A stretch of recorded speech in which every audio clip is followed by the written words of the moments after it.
Bonjour, dans mes premiers pas, aujourd'hui nous allons aborder Facebook et comment personnaliser son profil.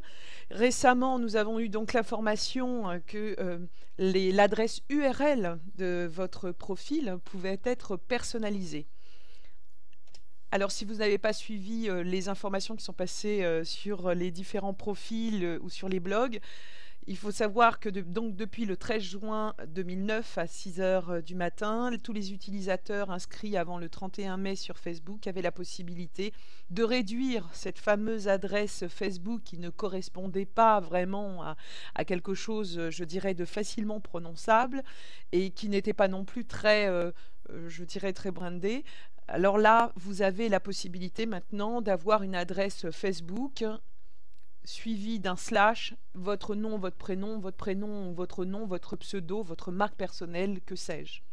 Comment faire? Si vous ne l'avez pas encore fait, vous allez sur facebook.com/username et là, en 3 étapes, vous allez pouvoir dans un premier temps choisir en fonction peut-être déjà des propositions faites par Facebook, des propositions qui sont faites suivant les informations que vous avez données dans votre profil Facebook, ou la possibilité de choisir un autre nom, un surnom ou une marque personnelle.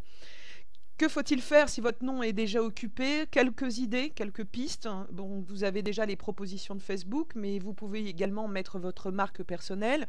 C'est le cas d'Éric Dupin récemment qui disait que lui, il a peut-être pas été assez rapide, le nom a déjà été pris, et puis il a choisi Presse Citron, qui est le nom de son blog. Il est comme dans la mesure où il est connu à travers le nom de son blog, c'est quelque chose qui est tout à fait cohérent. Choisir un surnom. Votre surnom, celui qui est le plus connu, tant qu'à faire. Et puis s'il s'agit là par contre d'une marque déposée qui est déjà prise, peut-être qu'il faut pouvoir vérifier si cette personne avait tout à fait le droit, ou en tout cas avoir un recours auprès de Facebook. Et puis autrement, il ne vous reste plus qu'à être inventif. Si vous avez d'autres idées, n'hésitez pas à laisser ces idées-là en commentaire. Deuxième étape, vous allez valider, puisque Facebook va vérifier que le nom que vous avez choisi est bien disponible, et donc vous allez avoir la possibilité donc de confirmer. Et troisième étape, confirmation que votre adresse personnalisée est créée.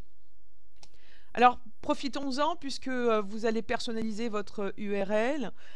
Profitez-en pour aller vérifier un peu vos paramètres, notamment pour définir la gestion de vos profils, choisir la visibilité de votre activité, qu'est-ce que vous avez envie de montrer, qu'est-ce que vous souhaitez que l'on puisse voir, donc aussi bien vos amis que les personnes qui sont aussi à l'extérieur. Qu'est-ce que vous voulez partager comme terme de contenu? C'est pour voir en fait tout simplement dispatcher vos contenus en fonction des groupes d'amis. Sélectionnez les applications utiles, celles que vous avez vraiment envie d'utiliser, vidéo, photos, calendar, tous les jeux qui existent. Et puis créer des groupes d'amis justement pour pouvoir filtrer toutes ces informations. Donc vous trouvez tout ça. Rendez-vous donc dans les paramètres où vous avez compte, confidentialité et application. Et puis, vous avez également dans les comptes la possibilité d'ajouter une notification. Les notifications sont quand même nécessaires, notamment lorsque votre nom sera marqué sur une vidéo ou sur une photo, pour que vous soyez donc évidemment averti, ou lorsque quelqu'un fera un commentaire sur votre statut ou sur des messages et des contenus que vous aurez publiés.